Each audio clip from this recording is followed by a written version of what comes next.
Dalam bahasa Arab disebutkan inna itu harfun nasbin wa tauqid, yang artinya penegasan. Inna, sesungguhnya. Innal insana, sesungguhnya manusia. La di sini tauqid, lamu tauqid, yang artinya penegasan lagi. Innal insana lafi khusr, sesungguhnya manusia benar-benar dalam khusran, kerugian. Rugi manusia ini, aslinya rugi. Tapi Allah kasih istisna, Allah kasih pengecualian.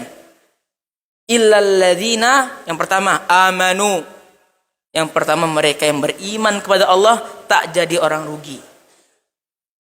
Tapi pastinya beriman dengan ilmu. Syekh bin Baz sebutkan dalam kitab Durusul Muhimmah di Amatul Ummah bahwasanya orang yang beriman harus dia punya ilmu, memahami apa itu rukun iman, memahami apa itu rukun Islam, memahami makna kalimat la ilaha illallah, dipahami dengan ilmu. Illalladzina amanu, pertama yang tidak merugi beriman kepada Allah Subhanahu wa taala. Yang kedua, illalladzina amanu wa amilus salihat. Tak cukup beriman dengan lisan tak, tapi harus dibuktikan dengan amalan salehnya. Beramal saleh, ibadah kepada Allah Subhanahu wa taala. Ini bentuk dia membuktikan lisannya, membuktikan apa yang diucapkan, beriman kepada Allah Subhanahu wa taala. Wa tawasau bil haq, dan dia saling memberikan nasihat atas kebenaran, amal ma'ruf nahi munkar. Ketika dia sudah berilmu, memahami intisari dalam agama Islam dan sudah mengamalkannya, alhamdulillah, maka balighu anni walau ayah, dakwahkan. Dakwah tidak harus di atas mimbar, tidak. Anak bapak kepada anaknya dakwah kepada Allah. Suami kepada istrinya dakwah kepada Allah. Kakek kepada cucunya dakwah kepada Allah. Jika sampaikan kebenaran, dakwah, pahala bagi dia. Ketika dia sudah berilmu, sudah beramal, maka didakwahkan, sampaikan. Balighu anni walau ayat, sampaikan walaupun satu ayat. Wahai anakku, la tusyrik billah, jangan berbuat syirik pada Allah. Dakwah pada Allah. Yang keempat, watawassaw bil haqqi watawassaw bis sabr, dan saling mengingatkan atas kesabaran. Karena hakikatnya setelah kita berdakwah pada Allah Subhanahu wa taala akan banyak ujian. Maka agar mental kita ini kuat, hadirkan rasa sabar.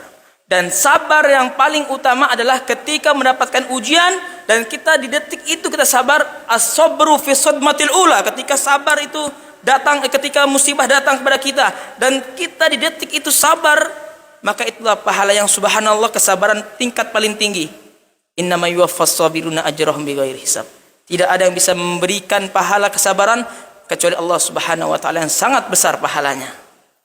Maka dari itu, dari ayat ini kita mempelajari bahwasanya hakikatnya seorang manusia rugi kecuali mereka yang beriman kepada Allah, kemudian beramal saleh, dan kemudian saling mengingatkan dalam kebenaran dan saling mengingatkan atas kesabaran. Saya tutup dengan sebuah syair. Semoga syair ini membuat kita lebih berhati-hati agar kita tidak menjadi orang yang merugi, terkhusus di bulan Ramadan. Sudah 13 malam, sedikit lagi Ramadan akan meninggalkan kita. Jangan disia-siakan. Sudah saya katakan, biasa masjid akhir-akhir banyak kemajuan. Maju apanya? Softnya, wa iyadzubillah. Jangan sampai. Pertahankan nilai takwa kita ini selalu semangat. Saya tutup dengan sebuah syair disebutkan, ya dzalladzi kafahu danbu fi rajabin hatta asa rabbahu fi syahri sya'banin. Wahai orang-orang yang kau tak puas setelah kau banyak buat maksiat di bulan Rajab, engkau masih lanjutkan di bulan Sya'ban. Wa qad adhallaka syahrus siyami ba'dahuma fala tusayyirhu aidan syahrul isyani. Dan Ramadan telah datang, bulan puasa telah datang setelah melewati bulan Rajab Sya'ban. Jangan kau jadikan pula ini bulan Ramadan menjadi bulan engkau berbuat maksiat pada Allah. Watlul Quran wasabbi fihi mujtahidan, akan tapi kau baca Quran yang banyak dan bertasbih pada Allah dengan sungguh-sungguh mengingat Allah Subhanahu wa taala. Fa innahu syahru tasbihin wa Qur'anin. Sungguh bulan ini Ramadan adalah waktunya kita banyak tasbih, mengingat Allah Subhanahu wa taala, berzikir dan banyak membaca Al-Qur'an. Wa kam kunta ta'rif mimman sama fi salafi min baini ikhwanin wa ahli wa jirani. Berapa banyak mungkin kau lihat dari saudaramu, tetanggamu, teman-temanmu yang kau jumpai tahun kemarin dia berpuasa bersama kita. Dia sholat berjamaah bersama kita, dia sahur bersama kita, buka puasa bersama kita. Akan tetapi afnahumul maut, akan tetapi kematian sudah mendahuluinya sehingga tak nampak lagi dengan kita. Wastabaqaka ba'dahum, dan tinggal kita saja nih. Allah masih beri kesempatan. Maka jangan disia-siakan, sesungguhnya kematian datang tanpa ada kabar dan tanpa ada aba-aba. Maka dari itu jangan sampai kita menjadi orang merugi. Terkhusus di bulan Ramadan, fokuskan ibadah, ajak teman-teman untuk senantiasa kita bertakwa kepada Allah Subhanahu wa taala.